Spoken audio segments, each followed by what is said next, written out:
Welcome back to the Mastering Runeterra podcast with Jay and Bay, the #1 source for competitive Legends of Runeterra news and information.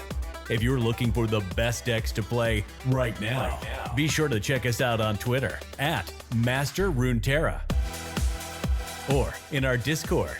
And if you want to take the next step in leveling up your game, check out our Runeterra team on Patreon, where we do weekly learning calls and one-on-one coaching. Now strap in and grab yourself some Poro snacks, because we are about to start Mastering Runeterra. Hey guys, welcome back to the Mastering Runeterra podcast. Jason is out this week, so we have xAikado filling in for him. Thank you for coming by. If you're not familiar with him, that's surprising. He's one of the top Runeterra streamers, and also a fellow member of the Mastering Runeterra pro team, a good buddy of mine. Sometimes. Yeah, thanks for having me. I stream sometimes, I do YouTube sometimes, I play in tournaments sometimes. Have you played in tournaments? I don't know, it is what it is. I've been around for a little while. You have played in tournaments? Once or twice? Yeah. One or two. I think I got second at like this small little indie thing called Seasonals. Yeah, no, it wasn't that great. I think like an aggro player took rank 1. Yeah, clearly took first. So I don't think it was like that skill expressive. No. Yeah, 100%. And then like I don't know, like 3 weeks later, I think I like top 8'd Worlds. Yeah, I mean top 8 is like I think you were there, weren't you? Yeah, no, I was there. I top 16, I think. Yeah. Oh, you know what I had heard was that all the good players got out at top 16 in that tournament. Okay, yeah. Yeah, that's what I heard. So I mean, Baya, I mean that's the best player right there. You know what it was I was so busy. I had a really high stakes tournament that day for something else. I had a $10 online poker tournament, so I was playing that and it was distracting me. Is that why you didn't cast Riposte on that one? Yep. God, that upset me so much. Stupid timer. I feel you. Yep. So I feel you. The seasonals that I topped, I was playing against Kever, in like the open rounds, and it's like round 7 or something. We're both undefeated. And I was lining up blocks with Lee Sin, and I ran out of time on my blocks. I ended up losing my Lee Sin for no reason. I was in such a winning position, and I melted down. If I didn't top that seasonals, I don't know. It would have been doomed. Infuriating when it happens to you. Infuriating. And like, it had never happens to me. Like ever. I don't run out of time. I play usually too fast. So I was a little caught off guard. Plus, like when you get into like the dregs of the time, it is quick. You have like what, 10-15 seconds or something? That's no time. It's really quick, and if it happens like 2 or 3 back to back, like the first time you hear it, it's like, oh, okay, I need to go faster. And the second time you hear it, it's like, okay, I need to go faster. And the you third don't even time, notice you it just don't even it's, register. it's on your turn right? and their turn, so you just don't even hear it anymore. You just kind of like block it out. Yeah, no, it's rough. It's rough when you start getting down, especially when you're playing like Lee Sin or something. Like, okay, cast the spell, and give him challenger. Yeah. Especially because, I'll be honest, I was playing Lee Sin in the open rounds. I was not a Lee Sin player. I'm still not a Lee Sin player. I think I played it like 3 games in the open rounds, and I went like, 2-1. But, it was the first ever seasonal. I top 32'd, and I wanted to play as many denies as possible because everyone was on like Field Rush, right? And so I switched my lineup from Draven Ezreal, the only deck I actually knew how to play. Draven Ezreal, Pirates, Callista Wraiths, right? Mist Wraiths, like the Fearsome deck. I switched it to Draven Ezreal, Callista Wraiths, but instead of splashing Pale Cascade, I splashed 3 denies. And then I took out Pirates, of course. And I put in Zed Lee Sin with 3 denies, which I'd never played a game of, by the way. Not one game. I didn't even know how he worked. I was just like, oh, this is the most winningest deck that plays 3 denies. Ship it. Basically, that wasn't like Fiora. I don't know why I hated Fiora so much. Yeah. Yep. I won, but that. Did you do well in top 32? I lost out in the first round, but I won with Lee Sin. I mean, I was like, damn, I guess I'm a Lee Sin gamer forever now. Start of an era. No, I feel like my second or third season, I think it was my second one. I was building my lineup beforehand. I had been stressing about it for like 2 weeks. And then the night before, I just have this stress dream about Aurelion Sol. Yeah. And it's like, oh fuck. It's a sign. I need to bring Aurelion Sol. So I brought like Leona Aurelion Sol, and I'd never played it in my life. It did really well. I didn't do well, but the deck did really well. So I think it was a sign. Maybe. I struggled so hard coming into competitive Runeterra because I was used to Magic, where like you pick one deck and you just get like insanely good with that one deck. And so for me, that was like Draven Ezreal Tribeam. I was a good Draven Ezreal Tribeam player. Not a really good one. I had no idea what I was doing back then. But to be fair, neither did anybody else. So Draven Ezreal was the only deck I could actually play well. And then the others were just like filler. I was just like hoping I got to play Draven Ezreal, basically. And so, yeah, it led to some rough spots. A little different than how I view the tournaments now, though. That's for sure. I think we've all built lineups like that, you know, especially when we're starting out. Because, you know, on ladder, you play one deck, right? You play the one deck, you play it a ton, you climb to the top. Like my first deck was TF Fizz, and like I hit Masters with TF Fizz within like, you know, a week of starting to play ladder. And I'm like, okay, I'm a TF Fizz god, obviously. Yeah, now what? You know? Now what do I do? Yeah. I got half of it down. I have one deck. Exactly. What do you mean, bans? What if it gets banned? Now what do I do? Yeah. Wait, they just won't let me play my favorite deck? What the hell? Today I figured we'd talk a bit about what we've been playing on ladder recently, decks we think are standouts. Maybe a hope or two for the next patch. So do we want to disclose? You talked to devs today, right? I talked to devs in the round table about the patch, so I know it's coming, and was able to give some feedback. So I won't contribute much to that. Okay. Understandable. What'll happen is I will give suggestions, and then you just, you know, like blink once for yes, blink twice for no. Chat always does that. They're like, hey, blink twice if Ahri's getting buffed. And I'm just like, don't blink. Yeah. Don't blink. Don't let it give anything away. So I figured we'd talk about that. And then I figured since we're both streamers, I don't know if people know that, we'd talk a bit about like content creation and, you know, content in the LOR space. There's been a bit of a discussion on Twitter and stuff about the whole topic recently. Maybe we can go into that. Twitter's been popping off recently. If you're not a part of it, I don't know. The last like 3 weeks have just been, you know, nuts to butts the entire time. So I think you might be a little quiet. A little quiet, yeah. A little quiet? Yes. Just really loudly, please. Okay. I would love to. I don't know if I can like turn myself up easily. So on ladder, I've been playing Annie Ezreal a lot. Okay. And Ahri Bard. Ahri Bard has been putting up some numbers in the hands of a few players. Manesia and Bitter were playing it quite a bit. And then they were hitting the ladder, and I hit about the same spot. I kind of capped out with that deck at like rank 4 or 5. And then I saw Ace hit rank 1 with Annie Ezreal, which is probably my favorite deck of this season. It's so fun. We were talking about that before. Like when we get tilted on ladder, we just go play a couple games of Annie Ezreal because it's such a good time. Annie Ezreal is such a good deck. Ravenbloom was such a good card. I love any Ravenbloom. It's my favorite. It's one of my favorite cards in the game. Like it's such a cool. Yeah. So you hit rank 1 with Annie Ezreal, right? And that lasted about 45 minutes. Yeah, it's been changing hands a couple times in the last 24 hours.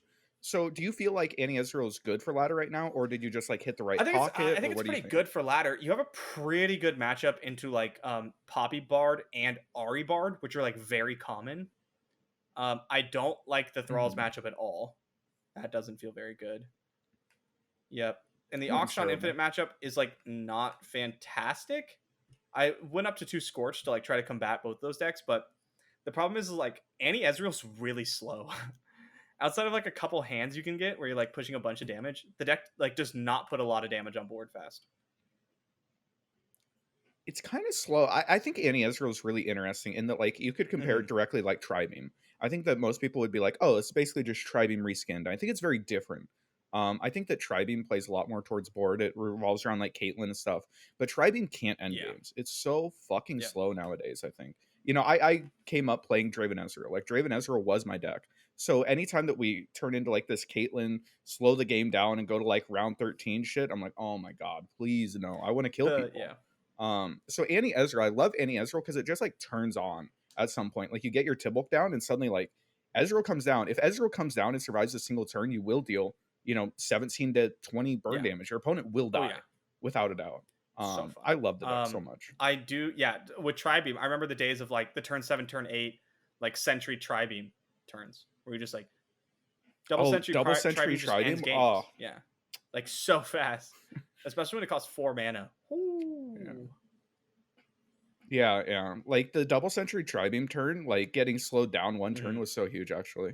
I love Tribeam so much. But the Caitlyn version, I just can't get behind. The Annie Ezreal, I like Annie Ezreal a lot. I'm gonna be honest with you, Annie Ezreal, I'm not a fan of the Poppy Bard matchup. Maybe the Poppy version's better. The Galio one's the Galio matchup Poppy version is fucking doomed. Rather good for you, especially if you're on something more similar to Ace's version with like the 3 House Spiders and the 3 Archivists. It's a lot easier to like fight the good fight. Yeah, 3 House Spiders just definitely. House Spiders very important in that matchup. Because otherwise you start the game at like 12. Agreed.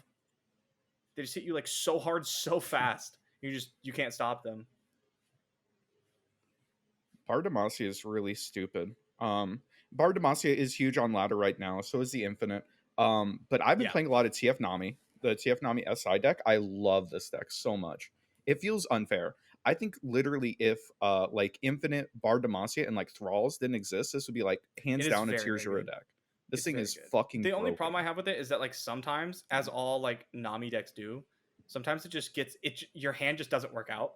You like can't discount your Burblefish, right? Like that kind of stuff. Maybe you don't draw Burblefish till too late. You don't find Nami, and your hand's just like awkward. You draw all of one half and not the other. Like that sucks, but that happens with every deck. I think the old TF Nami decks, like the PNZ version, I was a big player of that one. That one, if you fall behind early, sometimes it can be really hard to like actually claw yourself back into the game.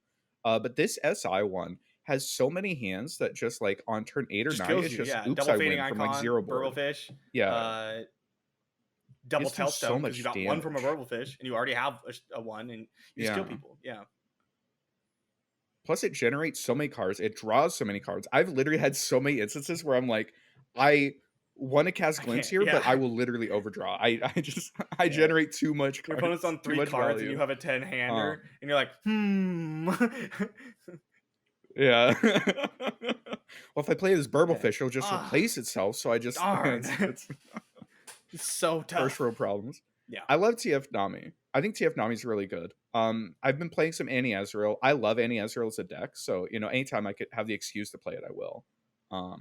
But I think Bard Demacia is like, if not the strongest thing right now in the game, I think it's like second strongest behind like Viego. It's incredibly powerful. It's just like raw power is really hard to deal with. And man, I mean, you just run into like one like Bird Broadwing and you're like, cool.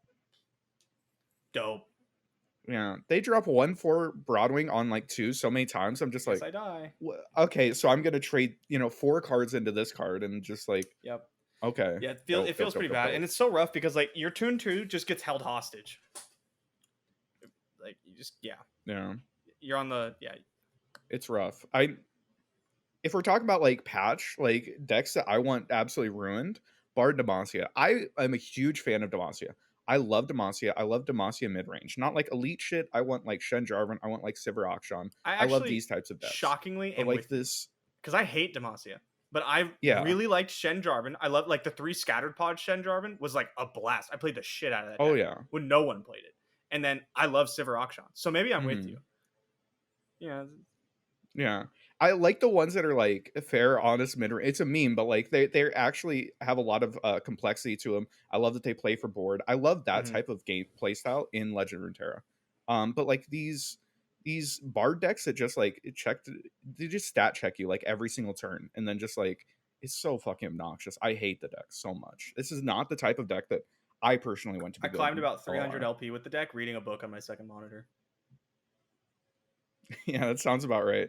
There's not a whole lot of brain power going on there. Sometimes, you have to be like, okay, maybe I don't attack with everything. Maybe I hold 1 or 2 units back. Which challenger unit do I play first? It's like the hardest I had to think, I think, with the deck.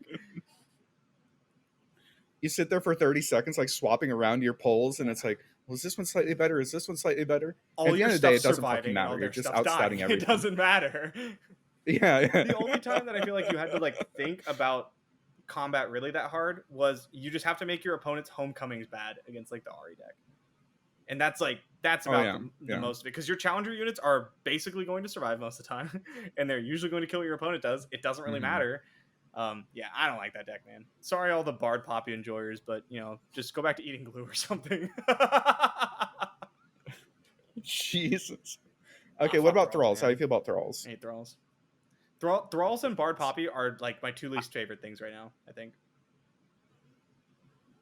They're so There's so many non-games. I think that's the most frustrating thing. It's like there's literally nothing I could have done this game. Yeah, that's what's so miserable, because like Bard Poppy makes it pretty it's not uninteractive, because it does interact with you and you interact with it, but it's like you're saying, it just stat checks you, and there's like a lot of times if the chimes just hit right, there's nothing you can do about it. Yeah, I think when people talk about uninteractivity, they're like, oh, well, we're interacting on the stack. We're interacting in combat. There's so much interactivity. It's like, okay, but what people really mean is agency. I think there's just a lack of agency going in. And like, I can't actually affect the outcome of this game. It really is. Oftentimes, like, did you hit the right chimes? If you did, it's like, okay, well, I'll go fuck myself. Thralls is the same way, but worse. Because if they just have the thing, you're going to lose.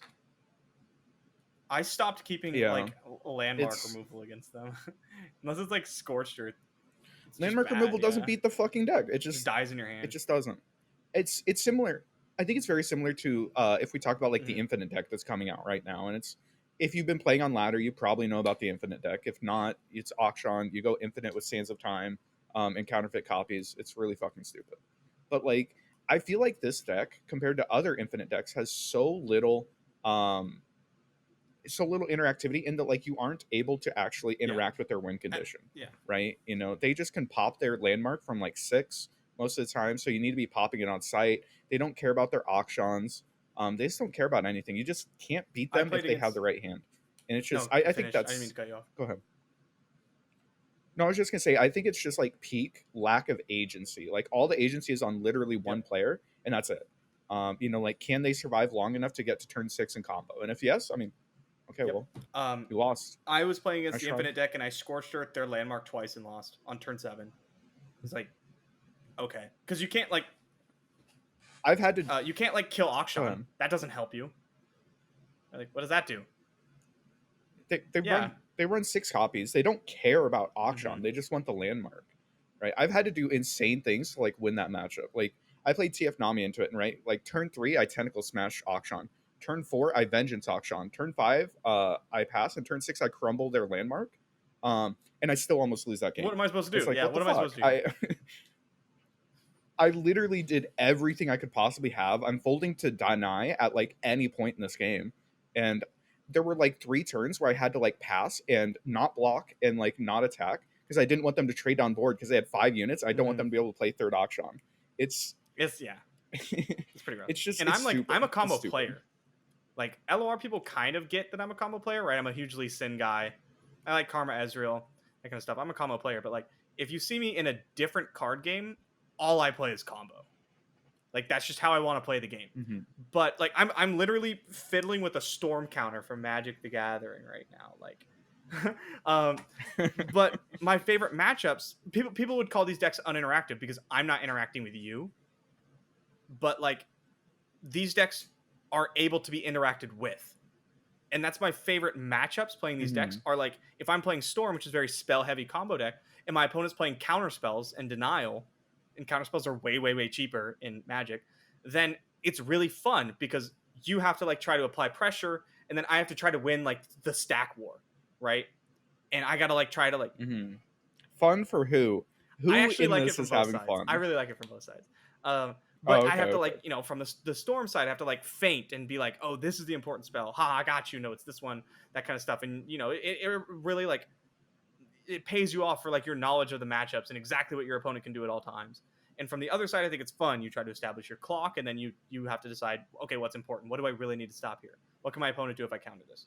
And like, I think that's a blast. My least favorite matchups are the ones where my opponent can't interact with me, and then one of us blows each other out of the water. I think that's not fun at all. The Infinite Auction deck is that. Yeah, it's annoying. It's annoying. How do you feel about roping infinite players on ladder? I don't rope anybody. I don't rope anybody. Bro, okay, but like if somebody was like, okay, you know what? Playing infinite is it is an immoral act, and because you're playing infinite, it's only virtuous of me to hold you in this game as long as possible so you can't subject other people to it. How If do you someone feel about told that? me that they were doing that, I would think much less of them as a person. Like you're just a petty person, right? Like Mhm. yeah, guarantee if they were going to win, they're not roping their opponent, right? They're just upset. Yeah, yeah. And like It's just yeah, it's they're like just mad fine that to be they're upset losing. and mad that you're losing. Yeah. It's not fine to take it out on someone who's playing within the rules, right? So I agree. I personally agree, but you know, it's been a contentious issue yeah, I've today, been seeing some especially. serious stuff People on are all Twitter over that the you're place just on it. like, wow, I don't agree with this at all. Yeah, people are wild and People out are there. wild. And People are speaking wild. of Twitter and stuff, like I was mentioning earlier, we had quite a bit of a discussion in the LOR community about content. And you've been, we'll kind of get there. We'll kind of get there. I don't know if, because I've told my like content creator story so many times on this. I feel like the last time you were here with Jason, did you talk about kind of how you came into the scene? Um, I'm sure we went over it a little bit. Like basically, my entire content creation like was Mm-hmm. catapulted by top 8ing worlds, like 100%. Like I started streaming after that. I was incredibly lucky in that I'm one of the few people that doesn't like stream at 0 viewers for like 6 months before, um, people start following. I was very lucky in the amount of support that I've gotten, and then from then I've sort of branched out into, joining Runeterra, doing podcasts, doing YouTube and stuff like that. So I've been very fortunate in that, but I'm primarily Yeah, like a streamer which is funny first. because I transitioned to the opposite. I'm probably more of a YouTuber first. Yeah. Yeah. You're a Yep. YouTuber at this point. It is funny how that works, but that's basically what I tell people as well when they're like, "Oh wow, like you achieved quite a bit of success in such a small time." I'm like, "Yeah, I was just really lucky."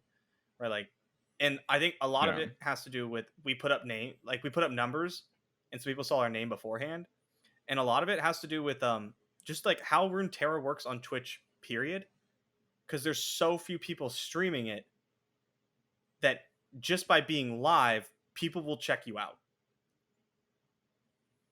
Being live and having like a tiny bit of name recognition So goes far. so far in this community. Whether that's like just hang out in Discords, hang out on Reddit, hang out on Twitter, or hang out in Twitch chats. Like if people recognize your name and then they see that you're live among like the 12 people that are live, they're gonna click on your stream. The LOR community is very different from other Twitch communities in that there's like a ton of discoverability. A lot of people, like if you're entertaining and people like recognize your name, they'll come hang out. And you only have one of those qualities. You'll have a viewership. I mean, you're sitting at like what, like 300 average viewers or something on Twitch? Yeah, I think I've been sort of going back and forth between like 280, 350 for the last like month, which has that's been incredible, genuinely incredible.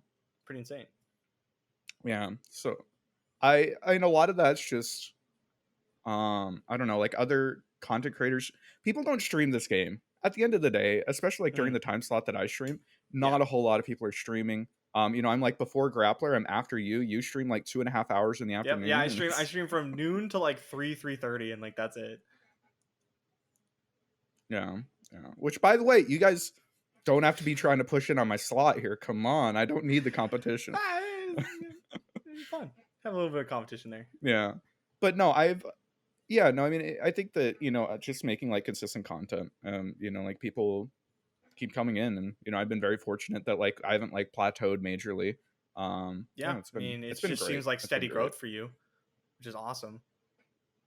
Yeah, we'll see how long it lasts. But yeah, it's been fantastic. And now I started YouTube and stuff. We just hit 1K subs, so like monetization on YouTube. Pocket change, man. Yeah. That's how YouTube is at first. Yeah, okay. I think I checked it, and like it's like your estimated revenue is $3.14. And it's like, hell I yeah, remember let's my go. first like week or so being monetized. It was like, oh my god, I had a crazy day on YouTube, bro. $2.50. And then like then you're like, damn, it'd be sick to like, wouldn't it be crazy if I was hitting like $5 a day on YouTube? And then you're like, man, that would be nuts. And then like a month later, the goalposts move. Wouldn't it be sick to hit $10 Yeah. a day on YouTube? And then I remember thinking to myself, I was like, if I could just hit $20 a day on YouTube, I'd be pretty happy. And like that is not the case anymore. I think I hit $20 a day on days I don't post a video. It's funny how much how quickly like the human brain just like immediately accepts something as the new normal, and then like any change to that is terrible. So like for instance, 1 month I was like, oh, I'm at like 250 viewers, this is fucking awesome, this is just like normal. I went from like 150 like 250, and then like the next And month you it's feel like miserable. 180 or something. I'm like, I'm gonna blow my fucking brains out. This is like the worst thing in the planet. It's like, wait, come on, you've been streaming for like 3 months. This is amazing that you have these many viewers, but it's so hard when like you see like this new number, and then that's just you now. It's like, okay, well, this is who I am, and anything less than that, I'm regressing. I'm going backwards. The way games, especially card games, work is kind of like this, right? Set release,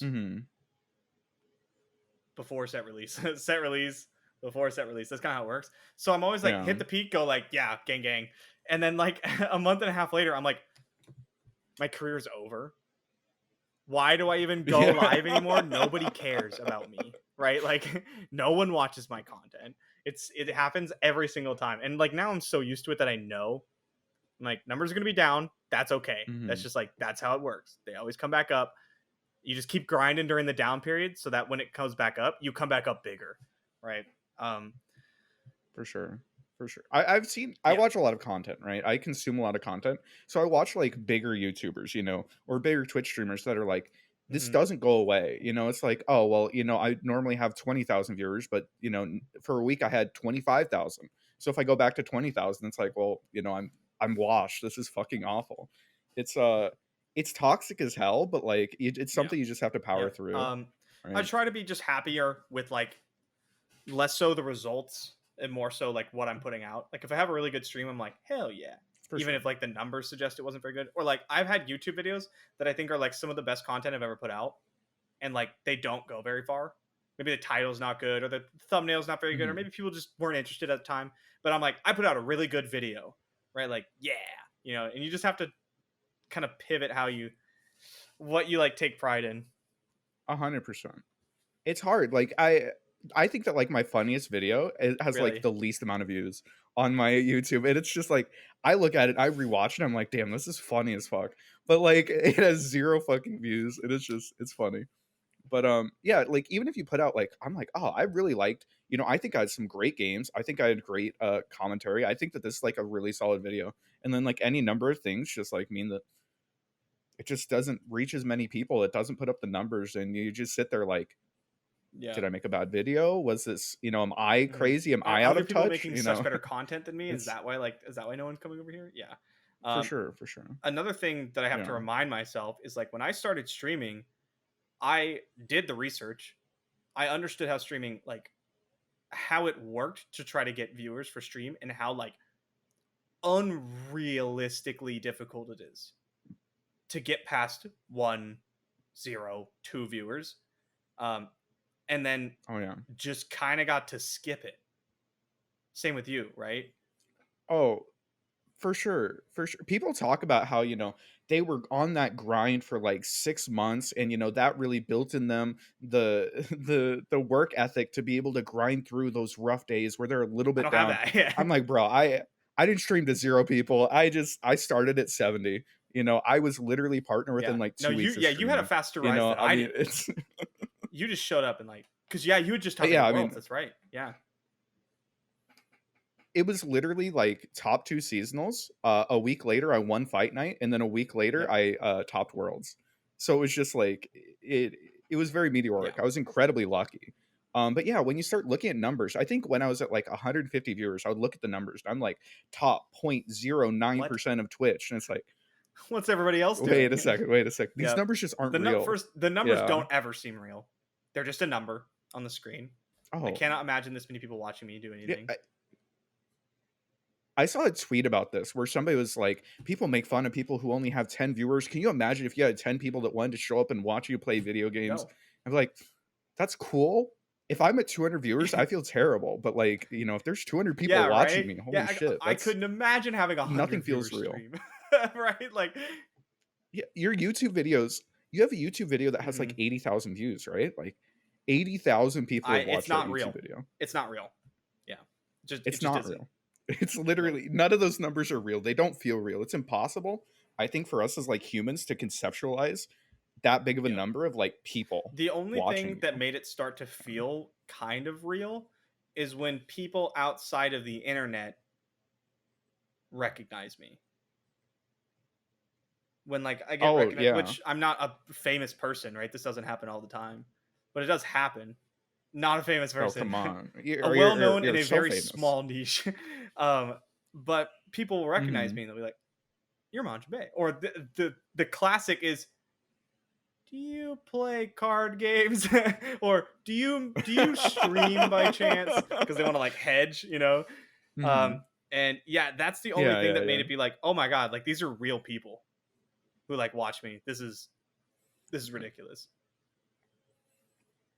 I don't leave my house, so I haven't had that. It will happen, but, you know, one day. Like, it will happen to you. YouTube's a bit makes it a lot more likely because like just there's so many more eyeballs, right? But yeah, I do think it will happen to you one day. What would you attribute your continued success with? Continued success. I mean, is this the part where we start tooting our own horns about the content that we create? Is that okay? I think it's really hard to have an objective view. Like I could say that, you know, I think I'm really good at the game. I think I'm really entertaining. I think I'm funny. I think I have a good way of talking about things. I think I'm engaging. I think that honestly, okay, my number one strength, fuck all that shit. My number one strength is that I respond to chat like instantly. I watch other streamers and they don't respond to chat. And I just like, it kills me. I just like, I don't want to sit here anymore. The biggest strength of like Twitch as a streaming platform is that you have like instant gratification as a viewer in like being able to interact with like these really big people, right? And if you don't take advantage of that, I 100% agree. I've experienced the same thing because I also am or was like that, where like if something's in Twitch chat, I respond immediately.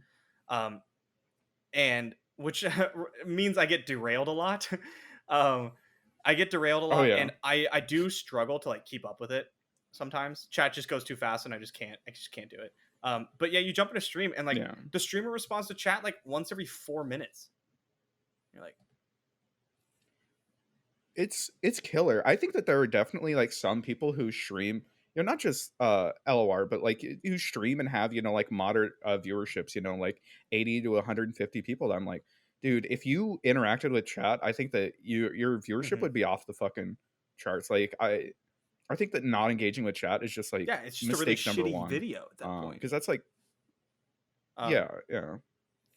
Talk to me about your YouTube success though. Okay, because you're what, like top 4 YouTube creators for LOR? 4. Let's see. We have Mogwai, Grappler, Sunny. Mogwai, me. Grappler, Sunny. Yeah. So top 4, I guess. I think. I hope I'm not leaving anybody out. Yeah, I don't know how big like Silverfuse is. Yeah, Silverfuse puts up numbers when she's able to post. I know she's had a lot of health problems that have been keeping her away from content. But yeah, I mean, it's been going pretty well. My first YouTube video, have you seen it? I have not seen it. Don't watch it. No. Is it good? It's beyond bad. You will, if you load it up right now, don't do it. But if you loaded it up right now and you played it, you would be laughing out loud before it even started. That's how bad it is. Oh god. Do you do like the how do you approach it? What's like the first 10 seconds? Can of you a normal video or of that video? Okay, so of that video, I'm looking at the camera, but I have a webcam that I can't look at the lens because if I look at the lens, I'm looking over the camera. But I don't know that yet. Right? Because I don't look at I don't look at the camera when I stream. I look at the game, I look at chat, or I look at the picture of me. Because I'm vain. So I'm staring at the camera. I'm like this, not looking into the camera with this like dead eye look. And I just go like, hey guys, welcome to the channel. Today we're going to be playing Zoe Braum. And I'm like, it was Zoe Braum. And I tried to script it. Oh my God. Basically, I knew what I was going to say. And I can't do, like, if I'm going to script something, it can't be scripted. It needs to be bullet pointed, right? So it's just incredibly robotic, really, really bad. I have like some lo-fi DMCA free music in the background, which sounds out of place. It's just bad, man. It's bad. But yeah, I changed up my style a bit because like everyone was pushing me to do YouTube. Not everyone. Jason Florent was pushing me a lot to do YouTube because he's had a lot of previous YouTube success. And then I tried to make one because other people were like, "Hey, do you have a YouTube channel?" And I was like, I'll make a video eventually." But I didn't know how to do any of this. I didn't know how to stream. I didn't know how to make YouTube videos. I didn't know how to edit. I still don't know how to do any of this stuff. I feel like I'm still learning it all, right? Like I literally learned how to do things in stream on my first stream because chat told me how to do it. Chat carries so hard. Sometimes. Yeah. Chat carries. So I just started, like, I made that one video and it took me like 9 hours. And I was like, this is awful. I'm never doing this again. Right? It got 400 views or something in like 2 weeks. Like, yeah. Well, that's amazing for, your first video. But at that point, I had 250, 300 average viewers, right? Like, yeah. And so, I made that video and I was like, fuck this. I'm just going to be a Twitch superstar. And so, I was at that point thinking I'm going to make my money on Twitch. And we'll probably get into that a little bit because I like to talk about the money of content creation. But there's a little phenomenon that I think happens. I've seen happen, and we've talked about this a little bit, is when you're an up-and-coming streamer, people really want to, like, subscribe and donate and stuff to you. You're like, when you're on the rise initially, you will have a much higher, like, subscriber to viewer ratio than you will later, I think. And then you hit a spot. For me, it was about 300 average viewers, where people don't see you as the little guy anymore. And so it's not as fun to drop a 20 bomb of gift subs on one of the top streamers. It's way more fun to do it on someone who I'm just going to sound kind of weird, but like would really appreciate it. You know what I mean? Are you saying that you don't appreciate it when someone drops $100 on your stream? But I mean, I get it. It's more fun to do it to somebody who that never happens to, right? Like, but basically I made like a bunch of money on Twitch for like 2 months. And I was like, oh my God, this is it. Like, I'm just going to be a Twitch streamer. Fuck YouTube. That takes too much work. Right? And then every month after, I made less and less money, even though my viewership was going up. Until it got to the point where I was like, I can't survive. Like, not even a little bit. I'm not even getting close to minimum wage, right, on Twitch. And so I asked some other people, like Saucy Mailman, who's now moved on to like other things. But I was like, hey man, you just said you're going full time. How do you do this? And he's like, oh, YouTube. And he broke down all his numbers for me. And I was like, oh my God, like YouTube is the key. And so I buckled down, made a few more videos. It took me like a couple days to put out a video. I made a few. And then after a bit, I was seeing like a little bit of success. I was trying to get the channel monetized. I did eventually. I was making like that sweet $1.25 a day or whatever. And then I was like, okay, I hit my all-time low on Twitch. I made $435 in a month. Averaging 400 viewers. Yeah, it was bad. It was really Jesus. bad. And so I was like, okay, this isn't going to work. And so I made myself post a YouTube video every single day. I think this was in June or April or May of last year. And have basically posted daily since. Now, for any of you, you've been incredibly consistent. The last 2 months, I have not been. But well, yeah, I mean, you started playing like this. I was out of the state like twice a month for like a week at a time. Yeah, gonna get back to next month. Is going to be the first month where I've never missed a day. That's the plan. It is going to be all 31 days of next month. So I'm going to try. But basically, I don't know, man. Daily uploads is a cheat code. Like, it's definitely like the YouTube algorithm likes it. YouTube algorithm likes it, and people like it. They just get used to clicking on your videos. And like, there's so many people who have reached out to me and been like, hey, I love your videos. I watch it because I know it comes out every day on my lunch break. Because I know it comes out every day before I leave for work, and I watch it while I'm getting my coffee or whatever, right? Like, people just get used to clicking on your videos. 100%. I've had times where like I'll look at the clock and it's like 10:05 and I'm like, Yeah, exactly, "Where's right? the Majin video?" People just get What used the to hell? that. People literally DM me asking if I'm okay. Like if I don't post a video. Yeah, Are you alive, dude? I what didn't see a happened last YouTube night? video Did you today. drink too much or something? Like, where's your video? Yep. Yeah. So yeah, the consistency I think is key. And then honestly, it's just been a slow grind. I say slow, but like other people would say not slow. Slow, like 25. How many subs do you have right now? Yeah, respectable number. Okay. And how many views do you average per video? Like 30, 25? No. I think I average like 20. Yeah, it's hard. Okay. The only number I really pay attention to is the amount of views I got on the first 24 hours.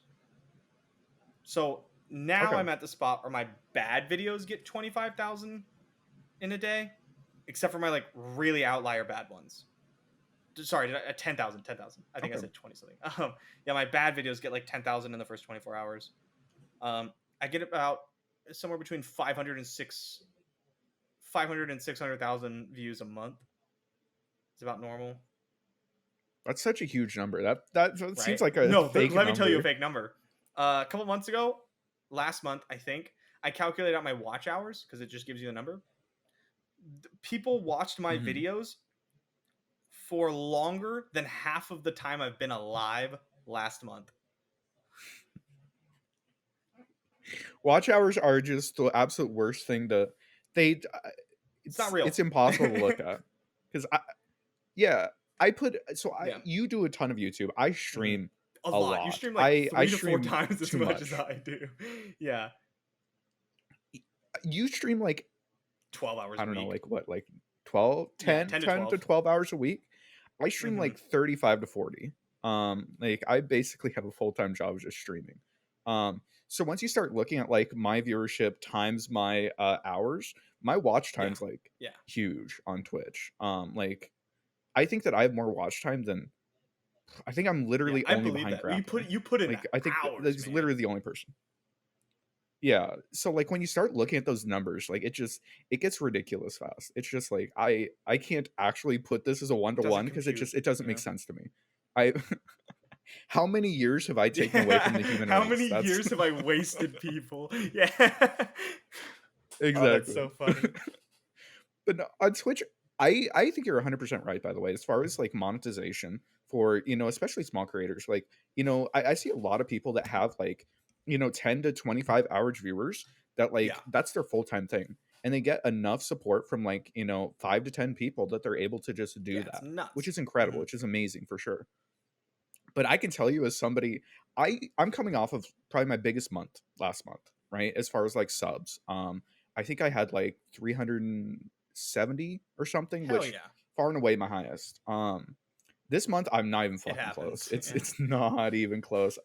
Yeah, so you hit like 1 or 2 good months where like some people come in and they drop a bunch of gift subs, or you get like that one hype train that everyone wants to contribute on, and it's great. But as far as like, it's depressing once you start looking at like hours in versus money out. Because again, I stream a lot. I think last month I maybe was making like $9 an hour. I would not recommend this career to people who are doing it for the money. So what's OP though is when Raid Shadow Legends comes in and pays for 4 months of your rent. Yes, and that's like, thank you. I love Raid Shadow Legends, by the way. If you show for us for a week and we'll just pay your rent. Like through winter. Yep. Yeah, I got you, homie. I was talking to people and they're like, oh, well, I want to support you. And I was like, oh, well, the best way to support me is actually to just play the tutorial of Raid Shadow Legends. And they were like, well, I'd rather just like gift a couple subs to you. And I was like, okay, like that's cool. Like I'm super down for you to do that. However, playing Raid Shadow Legends is free. If I hit 75 at Raid Shadow Legends, I sat there, X amount of money. Did the math on stream for them. I was like, this is how much money your gift sub gives me. This is how much money I get per person that does this when you break it down. And it's not even remotely close. It's not even remotely close. It's not. What's really funny to me is I see like sponsor money and like the amount of money that sponsors offer us. And like we're getting they're lowballing us like 100%. We're getting fleeced out here. Yeah. It's terrible. But B, it's a lot of money. It's also a lot of money. It's also like, so goddamn. You can't be saying YouTube no to sponsor- that shit. go ahead. Yeah. I get emails sometimes. I see like a number on you on in my email, and I'm like, Yeah. Are you sure really? about that? Is Yeah. that? So I'm sorry. How many months of my Twitch payout are you? Oh, I'm sorry. And Yep. this is for a Yeah, 2-hour stream. once. Yeah. Okay. Dope. Yeah. No, Oh, that's a normal amount. and a tweet. And then you Oh, have I to could be do like, that. you have to be Yeah, like, no, wait, I okay. got you. Yeah. Yeah. Yeah. Okay, wait, the cost of tweet's extra. going a little far. I don't want to ruin my social media presence here. But yeah, no, It is. it's ridiculous. Talk to me like, okay, so YouTube. Yes. Every YouTuber I watch is sponsored by HelloFresh, Audible Manscaped, or Skillshare, Skillshare, Raycon. fucking anything. Manscaped. None bro, of where's them your have reached out to Manscaped me. at? And you know how it works. Damn. You don't reach Yo, out you're to fucking them. small potatoes, homie. They reach out to you. That's how the whole thing works here. That's literally rule number 1 that I heard was like never reach out. If you reach out, They'll like that's blacklist fucking strike number 1, and they don't. And they have a million forget. other people to contact, right? It's kind of funny because in 100%. LOR Twitch, I'm a big deal, right? I have a lot of viewers. I have a lot of sway. A lot of people know who I am. I'm a competitive player. I'm like a small fish in an even smaller pond. And then because I'm not a big streamer, right? Neither of us are. I mean, compared to all the. Okay, you say that, but to be clear, when you stream, by the way, if you stream consistently, instead of averaging 500 viewers, you'd be averaging 8, 9. You should stream more. Okay, all right, no, talk to me about that. Talk to me about what more do you think I should do? I think you absolutely should stream more. I think 8. Okay, homie. Sometimes I look at it, and you're telling me that I'm telling you that sometimes I look at your stats, and you streamed 8 hours last week. And I'm looking at it, I'm like, oh my god, homie, that is pathetically low. I stream 8 in a day. You literally aren't even a streamer. A lot of times you just aren't. You stream for 2.5 hours a day, and then once your viewership is starting to get up there, you start the stream at what 250, 300 in your first hour, and you get up around 500, and then once it starts going up, you ship off a raid, and it's that's very true. I feel like you could be fucking maybe killing it on Twitch. I was actually talking about this. I would like to spend more time on Twitch. I'm currently working average. If we average it out through 7 days, I probably work 10 hours a day. It is so, and you work a lot too. I know this, but there's so much work that goes into this, and a lot of it isn't stuff you even see, right? It doesn't show up. Yeah, it's it doesn't show okay, up, well, right? I need a new deck for YouTube every day. A new deck, right? That's hard. And then I have to get the footage. I have to figure out what I'm going to play, practice it, get the footage, edit it, export it, make the thumbnail, upload it, stream for 2.5 3 hours, do 2 things of coaching, that's an hour each, work on my article for Mastering Runeterra, right? Record one of our 3 podcasts or something, and that's my day. Yeah, there's a million things that you have to do that have higher rate of return. Absolutely. But when I'm talking to Mr. Majiin, who averages 500 plus viewers on Twitch and has how many do you say 30,000 subscribers on YouTube? 25. And he still spends 2 hours editing his own videos. Okay, so actually I was going to talk to you about that. What's your average time? How long do you spend editing, exporting, uploading is probably an hour and a half. Okay, so an hour and a half times 6. Yep. Yeah, no, you're right. Is you're right. I mean, that's 9 hours in your week that you're spending. You don't have the most, you don't have super crazy editing. I don't even edit. You're doing pretty simple stuff. I just cut things and slap it together. Yeah, exactly. It's the exporting and uploading that takes exactly. So but why am I doing it? Basically, but why though? Well, yeah, it costs money. And I just got to the part, I just got to the point where I can not only sustain myself but have a little extra. I just got there, right? For sure. It's kind of scary for me to just offer someone a large portion of what is my bread maker, right? YouTube's how I pay bills. YouTube's how I stay alive. So it's spooky. However, 100%. I did just upload the video where it was I hit rank 1, right? And obviously the video did very well. Duh, right? I hit rank 1. We hit rank 1. Clickbaitiest title ever. And so, but it's not a video I made. It's literally uncut stream. Like I took 50 minutes of the stream, put it into the YouTube, slapped a thumbnail on it, and a lot of people responded really positively to it, which I did not expect. So my YouTube, I don't know. I assume you don't watch my a video YouTube, or two, yeah. which is fine, by the way. So the way that my YouTube works, like I wouldn't be doing YouTube if I didn't have a guy like reach out to me and he's like, you should be doing YouTube. I'm like, okay, but like there's all this work. I have to like edit it. Ugh, he whines all the time. Edits like 10 hours a day. Yeah. And he's like, okay, so here's the deal. I'll just like cut your shit. Like you just like record something on a Twitch and then like you tell me what to cut. I'll cut it together and I'll like make you a thumbnail. And it's like, dope. Okay, yeah. Which is the only reason I have a YouTube, by the way, is because he does it. I pay him like, I'm not gonna like leak how much I pay him. I don't pay him that much. I was gonna say you don't bring in a lot. Yeah, that's kind of how that relationship YouTube, works. Right? But like most YouTubers that have a editor, just give them like a revenue share, right? It's like, okay, so at the end of the month we made this and you get X%. And X%'s probably simultaneously like higher and lower than you expect. Okay. From what I've read. But like, so for me personally, like I just go in, I create this stuff on stream and I like go in with like, okay, I'm gonna spend the next like hour and a half recording for YouTube. You know, I'm gonna do my intro, I'm gonna play this deck, I'm gonna do these things. I spend like 10 minutes after a stream and like just get timestamps. I just ship it over to them, right? And I think that like if just when you talk about how busy you are and how much time you spend, how many hours you spend creating content, especially just editing, and it's not like super involved editing. I think that you 100% should be offloading that so that you can like you could make different content, you can make better content, you could work on something else, you could put more time to literally anything other than exporting. What I would like to do, you know? I had a good long thought actually about my content because you're right. And what I wanted to do was I saw like your success and other people's success, and I'm gonna be real with you. What I saw was the big fucking money signs that these sponsors offer me for Twitch. And I thought, why am I not pushing Twitch more? Like, cause you're right. I'm just dribbling out little streams. I just show up sometimes on Twitch and like, that's it. And I was like, damn, why am I not putting more effort in? And I was like, I just don't have time. And so I thought, okay, a lot of these other very successful YouTubers, they're stream highlights basically. And I was like, a lot of people seem to like that. I'm not the person who likes that, but if I get someone and give them a revenue share and say, okay, 5 times a week, I'm going to stream, and your job is just to make a video out of basically this. Like I'll do, like you said, kind of like a YouTube segment, right? I'll play one deck. I'll do an intro. You make a video out of that. You get this many revenue. You make a thumbnail or whatever, and that leaves me 1, like 2 more hours a day. 2, a lot less stress.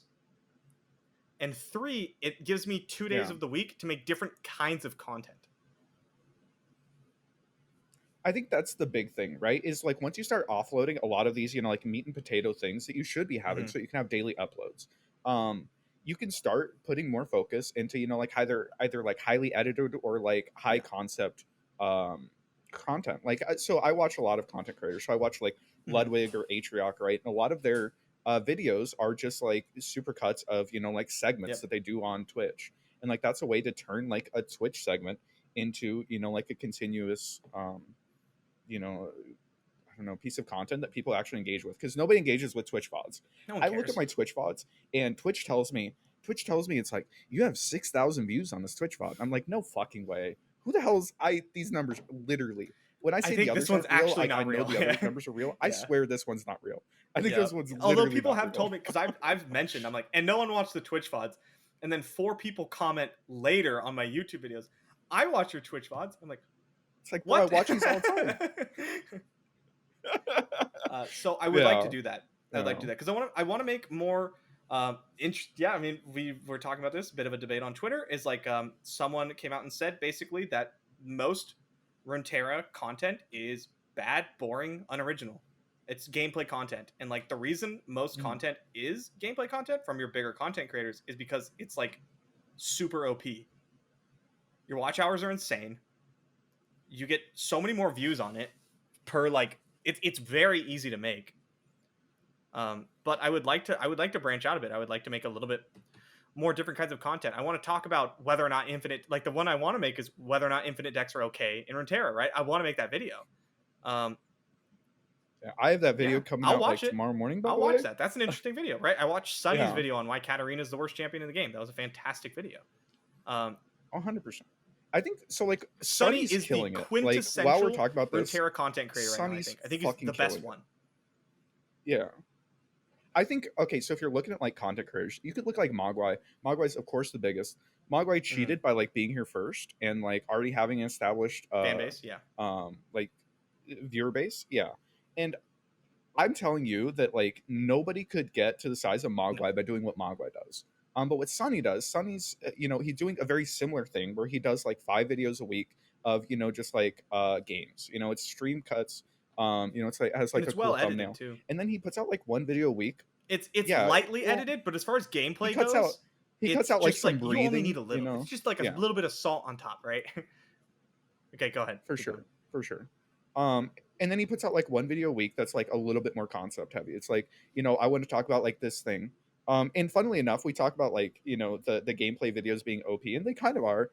My highest view video, like by far, is me talking about deck trackers.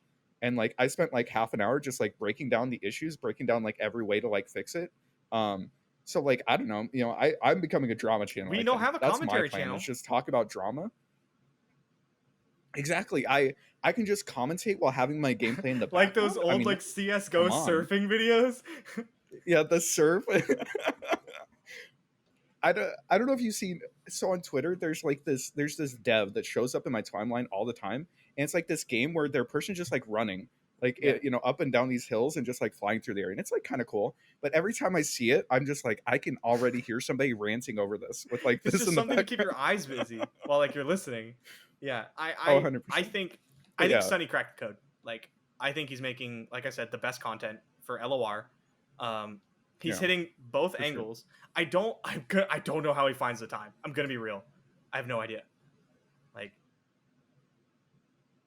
he does edit some videos, yes, right? At least the long form ones, which are good. I think he does. I think he makes like his long form, but like if you're spending a week doing it, you put 4 hours a day into it, you can make it. I don't know how to edit things. Bro, editing's you know who put like a ton of effort into like thumbnails and editing and then like just kind of like fell off the map because like real life happened is Mav. Yeah. Do you know Good Day Maverick? I watched like his first video. I watched it was like a Yeti's video and I was like, bro, this is like really good. Yeah. Some of the editing he does is like, I'm like, damn, bro, you put a lot of time into this. But he just like wasn't able to keep doing it because it's a lot of work. It's so much work, and like you have to be willing to put all that work in with no return and possibly no return ever. You just never know. Yeah. It's rough. But yeah, no, I agree. I think that like as far as like content creation in Legend of Terror, it is pretty samey. But I think that it's difficult to take like the League of Legends route. I'm not sure how much you're around in like early League, but it would do this thing where people would just like straight like throw 50-minute VODs on YouTube, and that was just it. But then like they kind of ended up going to like higher edited stuff where they just clip out like this solo kill and this gank and then this team fight. But I don't think the Legend of Terror like lends itself to that type of cutting. I think it's very difficult to like follow the story of the game, and I think that's very important. Like I think if we want to become better content creators, so there's definitely some editing, there's definitely like some higher concept stuff that we could be doing. But we just need to become better storytellers, like in game, like create a storyline through it that's engaging and that it's willing to keep people like committed to watching your even like a normal gameplay video. I can tell like some gameplay videos just do have a story, right? Like I'm trying to especially like tournament VODs. Tournament VODs have an inbuilt story, right? Is I want to qualify for the next part of the tournament or win. I can tell you when a video is going to have an insane watch time, like average watch time, because there is something to follow from beginning to finish. And those videos do like my normal videos do like 15 minute average watch time, I think, on like a 50-minute video. But those videos will hit like 20 plus. It's insane. I have like a 2-hour VOD that's literally just me watching Mtux carry Aegis from like, a week and a half ago, right? And like we just watch him like 3-0 and we're just like commentating over it, right? And like my watch time on that's fucking insane. Like people engage with it if you have like a good storyline. If you can keep them engaged, people do. And I think that there's definitely space to be creating better content. But like A, it's really hard. And B, you know, there isn't necessarily the payoff right away. But I agree that we could be making better content. Yeah, sure. You know, putting more time into content's tough, especially when like you have bills to pay, right? And then things like collaborating don't lend well to card games. It's very tough to do most kind of It's very hard. Yeah, collaborating is difficult. Yeah, for sure. There's a lot that goes into it. But main takeaway, Majin, I think you need yourself an editor. And also, this is sponsored by Raid Shadow Legends, baby. Peerless PvP and PvE gameplay. Here's my favorite champ, Orc Man. Nah, the priest chick, priest chick was kind of carrying. Anyone who does big AOE is the one I go with. I like the big AOE damage. Yep. Oh, I feel that. My users, like my chat, we have a Google Doc of how to speed run the Raid Shadow Legends tutorial, start to finish. Oh, same by the way. Someone was like, "Oh, I think it's this one. I think it's like the orc," and then the other person was like, "No, actually, you need to use this other character, and you do it this way." And I was like, Jesus, okay, like I mean, I respect this. I respect this. You know, it's just gonna be difficult if I get a sponsorship for another mobile game, and they're just gonna have to start from ground zero. I had one where this is not relevant to what we're talking about at all, but I had one where the tracker, because it's like a tracker for those of you who don't watch Twitch streams, and then someone will sign up and do the tutorial, and it'll flash, and it'll be like, Booty Licker 420 has joined the raid, right? And it'll pick up on your like completion bar. And it's like fun, right? You get to put in a funny name. The streamer reads out your name. It's a good time for everybody. However, I had one where I was doing one and it was an hour late.